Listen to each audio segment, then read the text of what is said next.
बिस्मिल्लाहिर्रहमानिर्रहीम। अस्सलामु अलैकुम स्टूडेंट्स, आज हम अपने चैप्टर 2 की एक्सरसाइज 2.1 को स्टार्ट करेंगे, जिसमें स्टूडेंट्स पहले क्वेश्चन में हम क्वाड्रेटिक इक्वेशन और standard form of quadratic equation के बारे में पढ़ेंगे। ठीक है स्टूडेंट्स, सबसे पहले तो आपको ये मालूम होना चाहिए कि क्वाड्रेटिक इक्वेशन कहते किसे हैं।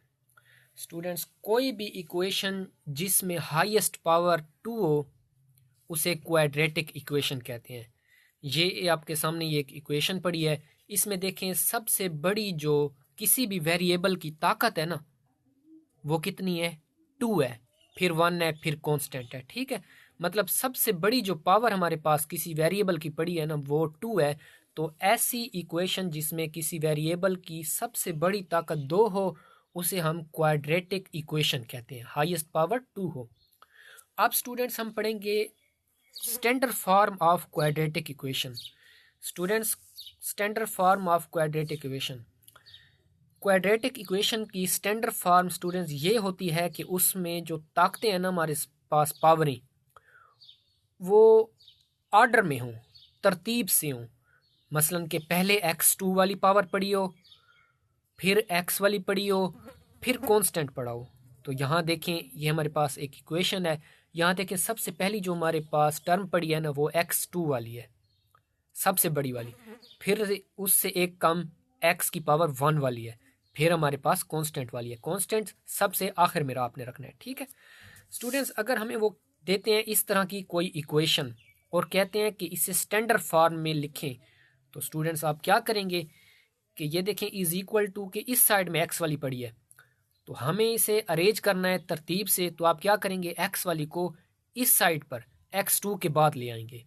तो यहाँ ये है प्लस की, इधर जब आएगी तो ये माइनस की हो जाएगी। ठीक है, कोई भी टर्म जो इज इक्वल टू के इस साइड में पड़ी हो और प्लस की हो तो इधर आके माइनस की हो जाती है, अगर इधर माइनस की होती तो इधर आके प्लस की हो जाती। ठीक है स्टूडेंट, अब देखिए x2 वाली वैसे आ गई, x1 की पावर वाली हम इधर लेके आए हैं, फिर उसके बाद तीसरे नंबर पर हमने कांस्टेंट को लिखा है।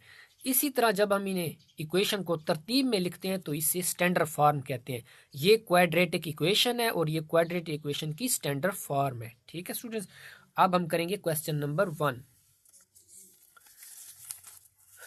स्टूडेंट्स, क्वेश्चन नंबर 1 हमारे पास है कि right the following quadratic equations in standard form. वही बात स्टूडेंट्स कि उन्होंने हमें एक क्वाड्रेटिक इक्वेशन दी हुई है, वो कहते हैं इसे स्टैंडर्ड फॉर्म में लिखें। तो स्टूडेंट्स देखें, इधर पर ये है हमारे पास x वाली पावर 1 वाली, फिर कांस्टेंट है x2 वाली इधर पड़ी है। तो x2 वाली को जब इधर लेके आएंगे तो वो इधर प्लस की है, इधर आके माइनस की हो जाएगी। और x2 वाली को क्यों हमने पहले लिखा है, ताकि तरतीब से लिखें। ये वाली इधर आई है तो माइनस की 2x² बन गई है, ये प्लस की उसी तरह x वाली 1 पावर वाली आई, फिर हमने कांस्टेंट लिखा है। अब स्टूडेंट्स कभी भी आपने देखना है कि पहली टर्म जो हमारे पास x² वाली पड़ी होगी, अगर उसके साथ माइनस आ रहा हो तो आपने माइनस ख़त्म करना है। और माइनस किस तरह ख़त्म करना है कि इस साइड पे भी -1 के साथ ज़रब दे दें और इस साइड पे भी -1 के साथ ज़रब दे दें। ये आपको स्टूडेंट्स एक एक पॉइंट बता रहा हूँ, आपने ये पॉइंट याद रखने हैं क्योंकि आगे हमें ये काम आएंगे। अब देखिए, इधर भी हमने -1 से ज़रब दे दिया, इधर भी -1 से। अब ये जो -1 है ना, अंदर सारी अलामतों को चेंज कर देगा और ज़ीरो इसके साथ ज़रब होगा तो ज़ीरो आ जाएगी। देखें, माइनस माइनस प्लस, फिर minus plus minus, minus minus plus. Students, मैंने आपको पिछले चैप्टर में भी ये बताया था कि अगर हों दोनों सेम, अगर दोनों माइनस की हैं तो प्लस आएगा, अगर दोनों प्लस की हैं फिर भी प्लस आएगा, अगर दोनों हैं सेम, चाहे दोनों प्लस की हों या दोनों माइनस की हों तो प्लस आता है, और अगर दोनों मुख्तलिफ हों तो फिर माइनस आता है। अब करेंगे क्वेश्चन नंबर जुज़ नंबर 2 स्टूडेंट्स। ठीक है, अब देखिए स्टूडेंट्स, सारी कीमतों को एक तरफ लाने से पहले ब्रैकेटों को ख़त्म कर दें। और ब्रैकेटें ख़त्म करना कैसे किया जाता है कि सबसे पहले ये बाहर वाली रकमें पड़ी हैं, इनको अंदर में ज़रब दे दें, इसको भी अंदर ज़रब दे दें। जब 2x को x से ज़रब देंगे तो 2x² बन जाएगा, फिर 1 से ज़रब खाएगा तो 2x आ जाएगा, 4 खाएगा तो 8x प्लस 4 तिया 12। अब स्टूडेंट सारों को एक तरफ लेके आए, सारों को एक तरफ लेके आ जाए तरतीब से, x² वाले पड़े रहें, ये x वाला इधर, ये 2 यहाँ पड़ा है, 2x यहाँ पड़ा है, ये 8x प्लस का इधर आया माइनस का हो गया, 12 प्लस का इधर आया माइनस हो गया। लेकिन तरतीब से लिखे हैं, पहले x वाले, पहले x स्क्वायर वाले, फिर x वाले, फिर कांस्टेंट। अब स्टूडेंट्स ये उसी तरह आ गया। अब देखें प्लस माइनस माइनस होगा, 8 में से 2 चले गए, 6x, अलामत बड़े इनसे की, -12 उसी तरह। अब देखें स्टूडेंट यहाँ हम कॉमन ले सकते हैं ताकि हमारी इक्वेशन सिंपल हो जाए, बड़ी टर्में ख़त्म हो जाए। तो आप देखें यहाँ से 2 कॉमन आ रहा है, देखें 2 वाला पहाड़ा 2 पे भी जाता है, 2 वाला 6 पे भी जाता है और 12 पे भी जाता है, तो 2 कॉमन ले लें। 2 यहाँ से कॉमन लेंगे तो 2 वाला 2 पे एक बार जाता है, इसका कोएफिशिएंट 1 है, ठीक है। अब 2 कॉमन लिया तो 2 वाला 6 पे 3 बार जाता है, 2 वाला 12 पे 6 बार जाता है। अब स्टूडेंट्स ये हमें 2 ख़त्म करना है, नहीं चाहिए हमें, तो यहाँ भी 2 से डिवाइड कर दें, इधर भी 2 से डिवाइड कर दें, ये आपस में ख़त्म हो जाएंगे, ये टर्म इधर बच जाएगी और इधर 0 आ जाएगा, ठीक है स्टूडेंट्स।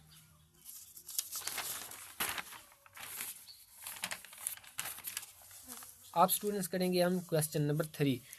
स्टूडेंट्स वही बात है, स्क्वायर वाले एक साइड में पहले पढ़ा है, ये पढ़ा है, ये वाला 4x इधर आएगा, माइनस का 4x बन जाएगा, ये 7 इधर आएगा, माइनस का हो जाएगा, ठीक है। तरतीब से लिखना है। फिर देखिए माइनस माइनस जमा होंगे, 4 और 4 8, अलामत माइनस की, ये दोनों एक जितने हैं तो बड़े की वैसे आती है, लेकिन दोनों सेम है तो वही आ जाएगी, ये आ गया। अब स्टूडेंट्स हम करेंगे जूज़ नंबर 4। देखिए स्टूडेंट्स जूज़ नंबर 4 में मैंने आपको कहा था कि एक तरफ एक साइड में लाने से पहले आपने ब्रैकेट को ख़त्म कर लेना है। 4 को अंदर ज़रब देंगे, 4 तिया 12x, 4 दूनी 8। अब इसको इधर लेके आए, स्क्वायर वाले को इधर लेके आएंगे, माइनस का हो जाएगा, ये +12 -8। अब स्टूडेंट्स मैंने कहा था माइनस ख़त्म करनी है शुरू में हो तो -1 से इधर से भी ज़रब देंगे, इधर भी ज़रब देंगे, अलामतें अंदर चेंज होंगी, ये आ जाएगा और इधर 0 आ जाएगा। अब स्टूडेंट्स देखें ये थोड़ा सा मुख्तलिफ सवाल है, लेकिन जिस तरीके से स्टूडेंट्स मैं आपको करा रहा हूँ, अगर आपने इसी तरह की, इंशाल्लाह आपको आगे मुश्किल नहीं होगी, क्योंकि मैं वही तरीका करा रहा हूँ जो आपको आगे पूरे चैप्टर में लागू कर सकते हैं उस तरीक़ों को, ठीक है। वरना दूसरे भी तरीके हैं, आप वो भी कर सकते हैं, लेकिन ये आसान है। स्टूडेंट्स जब देखें आप यहाँ पहले सारों को एक साइड पे लेके आए, सारों को एक साइड पे लाए हैं, अलामतें चेंज हो गई हैं। अब स्टूडेंट्स देखें जिनका बटा नहीं है ना, उनका बटा एक एक लगा दें, क्योंकि जिनका बटा नहीं होता उसे हम खुद से बटा लगा सकते हैं, तो हमने उनका एक एक बटा दे दिया है, ठीक है। अब स्टूडेंट्स देखें 1x 1x, इन सारों का अगर आप एलसीएम निकालें ना, किस तरीके से एलसीएम निकालते हैं, देखें 1 1 ये तो सेम है, कहाँ 1 अगर कहीं पड़ा हो नीचे तो वो कोई फ़र्क नहीं पड़ता उससे। x और x इनमें से देखिए x और x की अगर आप तजी कर लें, x और x की अगर आप तजी कर लें, देखें तो x वाला पहाड़ा कितने बार जाएगा, इस पे एक बार जाएगा, इस पे भी एक बार जाएगा, आगे नहीं होगा, तो यही हमारा एलसीएम है। हमने ले लिया है एलसीएम नीचे x। अब देखें स्टूडेंट्स हल करने का तरीका, ये जो यहाँ टर्म पड़ी है ना, इसका जो नीचे है ना, नीचे वाले को इसके नीचे वाले पे तकसीम करें, जो जवाब आए उसके ऊपर वाले से ज़रब दे के यहाँ लिख दें। अब देखें स्टूडेंट्स 1 का पहाड़ा x पे कितनी बार जाता है, x बार जाता है। इससे मुराद क्या होती है कि 1 = x, ये 1 ये आ गया, ये x इस साइड पे आ गया = अब यहाँ किस चीज़ से ज़रब दें कि इधर x बने, तो वो x है, मतलब 1 का पहाड़ा x पे x बार जाता है। अब 1 वाला पहाड़ा x पे x बार जाता है, x को दें 2x से ज़रब तो 2x² आ जाएगा। अब x वाला x पे एक बार जाता है, डिवाइड करें तो नीचे वाले को नीचे वाले पे तकसीम करें, जो जवाब आए ऊपर वाले से ज़रब दें, x को x पे डिवाइड करें, 1 जवाब आता है, 1 को दें 1 से ज़रब, यही आ गया। माइनस एक वाला x पे जाता है x बार, डिवाइड करें तो x को दें 5 से ज़रब 5x, प्लस x वाला x पे जाता है एक बार, 1 को दें 1 से ज़रब, ये आ गया। इधर बटा नहीं है तो हमने बटा इधर भी 1 दे दिया था, ठीक है। अब स्टूडेंट्स कभी भी इस साइड में एक बट्टे वाली टर्म पड़ी हो और इस साइड में = के इस साइड पे भी बट्टे वाली टर्म पड़ी हो, और अगर किसी एक का कोई बटा ना हो तो आपने बटा खुद से लगा देना है, ठीक है। ये करने चाहे टर्म कितनी बड़ी हो कोई मसला नहीं है, लेकिन हो एक ही बट्टे पे, इधर भी और इधर भी। उसके बाद आप क्रॉस मल्टीप्लिकेशन कर लिया करें उनकी, क्या कर लिया करें, क्रॉस मल्टीप्लिकेशन। क्रॉस मल्टीप्लिकेशन को हम उर्दू में कहते हैं ज़रबे चिल्ले पाई, ये वाला टर्म इससे ज़रब होती है और ये वाली इससे ज़रब होती है, ये इस तरह क्रॉस होते हैं, ज़रब खाते हैं। ये सारी टर्म जो पड़ी है ना, ये एक से ज़रब खाएगी। किससे खाएगी? एक से ज़रब खाएगी। क्रॉस मल्टीप्लिकेशन करेंगे, ये आ गया, एक साइड में लिख लें। और ये एक्स खाएगा इससे ज़रब, क्रॉस में ज़ीरो से, तो अगले स्टेप में ये ज़ीरो हो जाएंगे। अंदर एक को ज़रब दें, वही चीज़ आ गई है। देखिए यही हमारी स्टैंडर्ड फॉर्म है, पहले एक्स स्क्वायर आ रहा है, फिर एक्स की पावर 1 वाला, और फिर कॉन्स्टेंट। ठीक है स्टूडेंट्स, अब करेंगे स्टूडेंट्स हम क्वेश्चन नंबर जुज़ नंबर 6। स्टूडेंट्स देखें, यहाँ एक ही बट्टा के नीचे टर्म पड़ी है, यहाँ भी बट्टा पड़ी है, यहाँ भी बट्टा पड़ी है, तो क्रॉस मल्टीप्लिकेशन कर सकते हैं। क्रॉस मल्टीप्लिकेशन में ये इसके साथ ज़रब होगा और ये इसके साथ ज़रब होगा। 1 ये देखें ये होगा इसके साथ, तो ये देखें एक्स इसके साथ ज़रब हो रहा है एक साइड पे, इज इक्वल टू 1 खाएगा इसके साथ, तो ये पड़े हैं। ठीक है, एक्स को अंदर ज़रब दे दें, 6x स्क्वायर बन जाएगा प्लस 6x बन जाएगा, ये वही आ जाएगी, एक से ज़रब खाएंगे। अब सारों को एक साइड पे लाएं, ये इधर आएगा माइनस का, ये इधर आएगा प्लस का, ये उसी तरह आ गया, 6 और 1 7 हो गई, और यही हम -20, यही हमारी स्टैंडर्ड फॉर्म है स्टूडेंट्स। ठीक है, क्वेश्चन नंबर 1 हमारा हल हो गया है।